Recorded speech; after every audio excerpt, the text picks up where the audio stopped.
指宿駅、何時間かぶりに来ました。東洋のハワイとか言われてるらしい。薩摩富士とも言われる開聞岳があったり、イッシーで知られる池田湖がある町。ここから枕崎を目指す。さっきタクシーの運転手さんに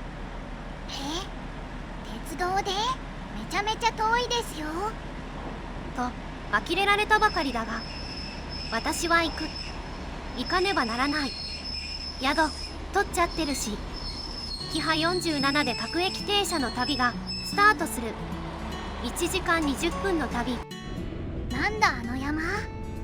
竹山という山です。地元ではスヌーピー山とも言われているらしい。天狗がいるとか修験道の行場だとか言われている竹山神社がある。昔から特徴ある山だったんだな。修行の場を犬が寝てる姿とか言って大丈夫なのか。知らん。私が言ったんじゃないもん。さよならスヌーピー山。先に言っておきますが、海の映像は後の方にしか出てこないので、あらかじめご了承ください。のどかな景色が続く。っていうか、のどかな景色以外の景色は出てこない。畑にヤシの木が出てくるあたり、南国だなと思う。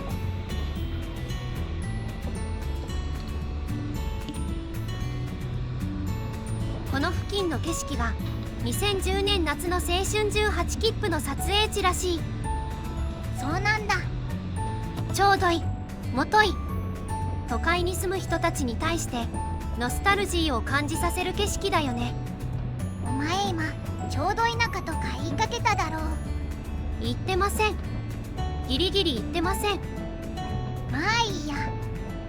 間もなく JR 最南端の駅西大山です。西大山までひたすら直線です。畑ばっかりです。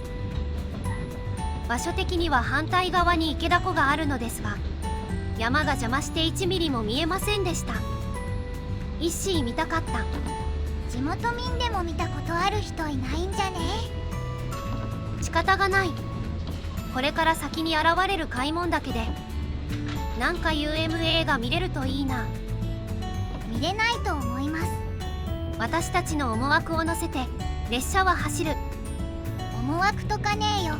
開聞シーとか多分いません。ずっと畑が広がっているけど、どんな作物が取れるのかしら。指宿市ではオクラ、そら豆、エンドウ、さつまいも、かぼちゃ、スイカなどが主に栽培されています。ほほ。見えないけど、この景色の先に長崎花という岬があります。浦島太郎伝説の舞台だそうです。なかなか興味深いね。まもなく西大山に到着します。 JR 最南端の駅ね。それは楽しみだわ。そうですね。しかし中の人はホームがどちら側にあるのかも知らず、相当慌てたようでろくに映像が撮れていません。ギリギリ JR 日本最南端の駅の日が撮れました。うわぁ、微妙。開聞岳だ。開聞岳です。これからしばらくはずっと開聞岳のターン。それでは開聞岳の伝説をお話ししましょう。ある日、美しい天女が舞い降りてきて村に滞在することになりました。村の青年と恋に落ち結婚することになりました。しかし天女は天界の住人、帰らなければならない運命でした。天女は、私がいなくなったらこの山の頂上から空を見上げてください、あなたを見守っていますと告げて天界へ帰りました。青年はたびたび山に登り天女の愛を感じていましたとさ。適当に遊ばれて逃げられただけやん。なんちゅうことを言うんだ。伝説だぞ。その伝説、どこから引っ張ってきたわけ？ちと GTP です。多分ガセネタ捕まされてるぞ。嘘だ、そんなことないもん。他にも竜の伝説とか火の玉伝説とか開門岳にはあるんだもん。見返りもなしに竜が雨を降らせる伝説とか偶話にならねえんだよ。火の玉は噴火してただけ。ひどい。映像では水田が広がっているわね。畑ばかりだったからなんだか珍しく思えますね。本当だ、水はけが良すぎて水田には向かないのかと思っていたけど、水田もできるんだ。もうちょっと出所がはっきりしててオチがある伝説を持ってきてほしいものだわ。はい、ちゃんと言っときます。 UMA はいないのか、開門岳に。 AI の回答では開門岳の山頂付近にいると言われる開門岳の仙人。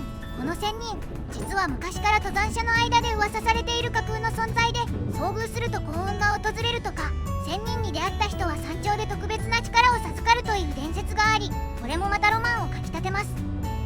いいね。開門岳の仙人に会った人はぜひ連絡してください。ちゃんとした説明もしておきます。開門岳は標高924メートルの火山です。日本百名山の一つで、螺旋状に登山道が整備されていて、3時間程度で登山ができるとのことです。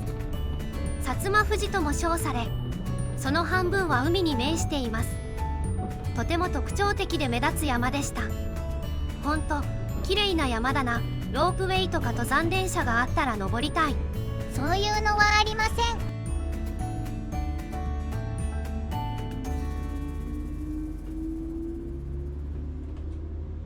西園駅を出発したところです。少し後方の映像を撮りました。けどちょっと見えないですね。しばらくお付き合いください。場所的には指宿市を抜け南九州市に入っています。地図を見ると海が見えそうな位置を走っているように見えて、実は全く見えませんでした。緑の中を走り抜けてくという感じです。超揺れます。窓にこすったような細かい傷が入っているのがなぜなのかよくわかりました。もっと一番後ろの窓に張り付いて撮ったらちょっとは見える映像が撮れたかもしれないけれど、だってこれ以上向こうに行けないんだもん。仕方がないじゃないか。ああ、そこの立ち入り禁止の紐をちゃんと張れ、バカ野郎。そしたらそこまでは入れるのにいいという嘆きを心の中で叫んでいた。こういう時は皆さんどうやって撮っているんだろう。自撮り棒を伸ばして撮るのは、いやさすがにそこまではと私は思ってしまいます。こういうところまで開けっぴろげにして映像を撮っても問題ないだけ。日本の鉄道会社はおおらかと言えるかもしれません。白沢駅です。場所的には枕崎市に入ったところ、跡2駅で終点です。海だ。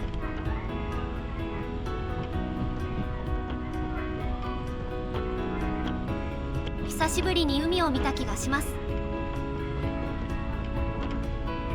住んでいるのは海のない地域なので、海が見えるとテンションが自然に上がります。今日は朝から何度も海を見ているはずなのにね。そしてこの旅が終わりに近づいているのも少しテンションが上がっている理由です。普通列車で枕崎まで来るのは結構遠いよ。指宿でタクシーの運転手さんが呆れていたのも今ならよくわかります。単線なのに駅間が遠い。1時間20分も走るのに行き違いの列車はなし。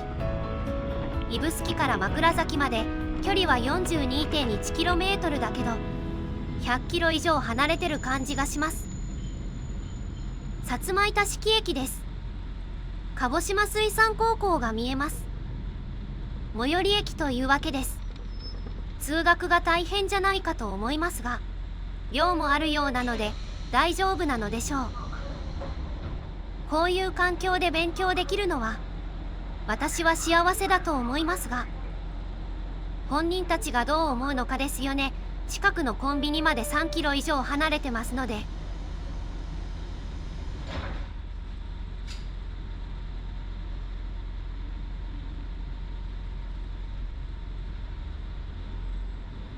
みんな勉強頑張ってね。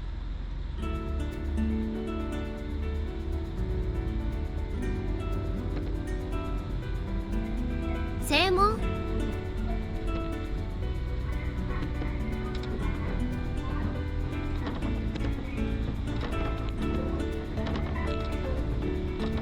さて、最終レブです。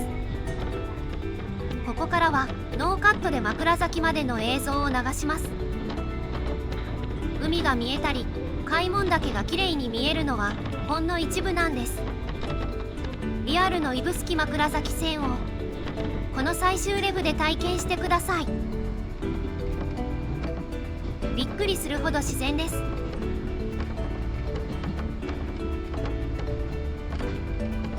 本当に緑ばっかりの視界になったな。そうなんだよ。大抵の景色はこんな感じだったね。なかなかのアマゾン感。そこまでのジャングルじゃないでしょ。そこまでのジャングルなんだよ。緑のトンネルとか言われてるけど、そのトンネル内での車内からの景色はもっとジャングル感があるよ。それはそうだろうな。人の手の入らない自然なんて脅威だよ。深いだよ。深いって正気とか出さないでしょ。出さないけど窓ガラスが傷だらけだよ。もうちょっと草刈るとか乗り心地を良くするために補填するとかしてほしいよ。いや、採算とか人手不足とか難しいんじゃないかな。せっかく素晴らしい景色があるし、私が乗った列車はたまたまだけど通学列車みたいで、結構な人数の学生が乗ってたし、ちゃんと需要あると思うけどな。列車は岩戸トンネルを通過中です。全長916メートル。真っ暗だ。こんなトンネルは今時珍しい。新幹線とか乗りすぎなんだよ。いやいやいや、在来線でも蛍光灯ぐらいついてるのが普通でしょ。この超ローカル線のトンネルでそんな常識は通用しない。嘘だよ。汚染とかどうするのさ。しないんじゃない？今までの線路の様子とか見た後じゃ反論もできない。必要最小限と必殺徐行だよ。芸備線とかもそうじゃん。そうなのか？間違って一般人がトンネルに入ることもあるかもしれないでしょ。鉄道営業法37条では鉄道敷地内への侵入は違法です。加えて刑法124条から刑法129条往来妨害、刑法234条武力業務妨害に問われるかもしれません。一気に街になった。もうすぐ終着駅に到着する。思ったより最果て感は少ないかな。海の近くの終着駅、ちょっと羨ましいかもしれない。何かの運命のいたずらで大金を手にすることができたなら、こんな感じの街で余生を過ごすのも悪くないかもしれないなどと思っているのは、想像していたより枕崎までの行程が疲れるものだったからかもしれない。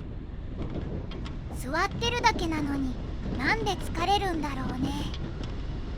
疲れを癒すために砂蒸し風呂にも入ってきたのに、癒されてそしてまた疲れた。到着したら疲れも吹っ飛ぶよ。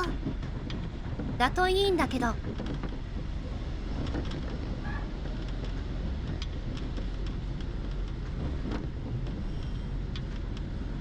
正直な感想を言うと、指宿よりも栄えているんじゃないだろうか。鉄道からの風景だけでは判断がつかないな。あっちは観光地だし、枕崎は観光地というよりは漁業の町でしょう。そうだね。それに滞在1泊ではわからないだろうな。指宿には数時間しかいなかったしね。せめて美味しいものを食べて、列車に揺られてこわばった体を癒したい。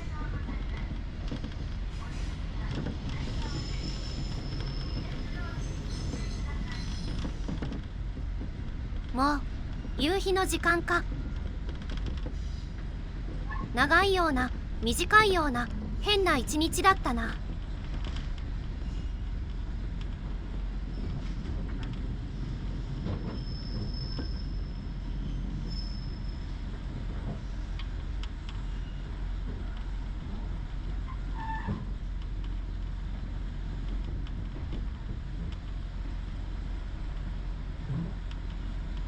駅だ。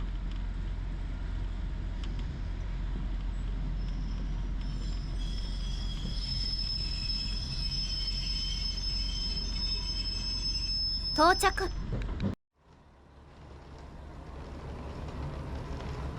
最南端のエンドマーク、最南端の終着駅に止まる列車。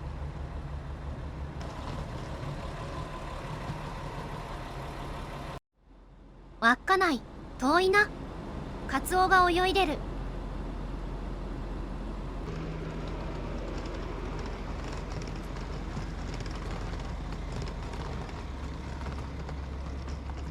本当に防線駅なんだな。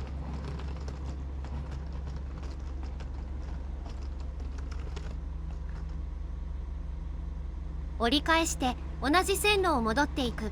大変だな。駅舎が押され、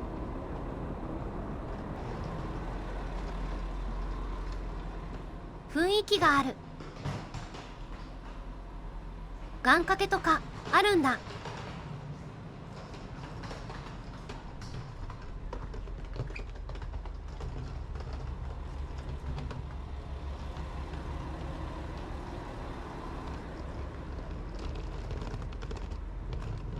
終着駅が無人駅。なかなか哀愁があると思います。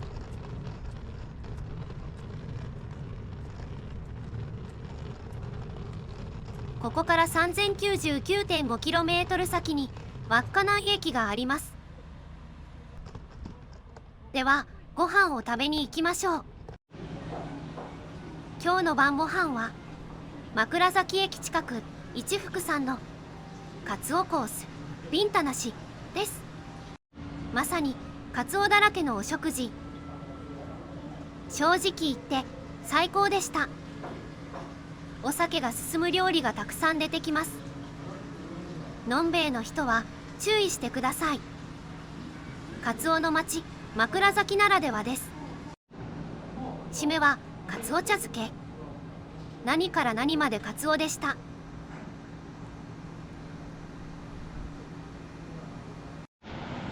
宿からの眺め、東シナ海です。翌日早朝に撮りました。枕崎市街地と日の神岬、岬の少し沖にある立神岩。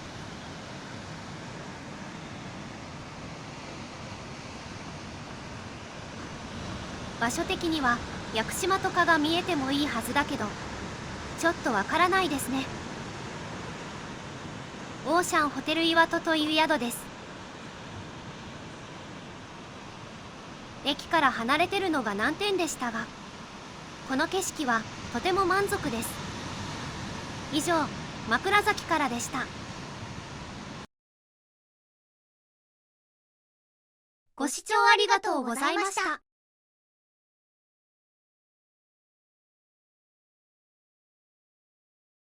今回の動画は楽しんでもらえましたか？